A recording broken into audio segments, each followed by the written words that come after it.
To create a task, go to Contact or Account Card and click on the plus icon in the corner of the Tasks submodule.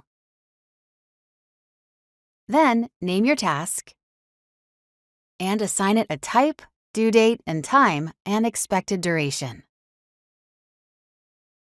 If you enable email alerts, the user assigned to the task will receive an alert in their email within the time frame of your choice.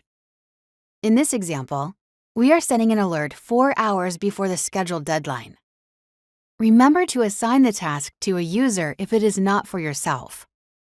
You can also add other users who will also receive an assignment. Users will receive alerts and have access to notes and documents related to the task in the same way as the organizer. If you don't want to send these invitations, you can check Do Not Send iCal Invitations. And if you do want to send an invitation to the contact, you can check Invite Contact. You can then describe the task in more detail. You can also attach documents to a task that all invited users can view or download. Once the task has been created, it will be visible in the Tasks submodule on the right of the page.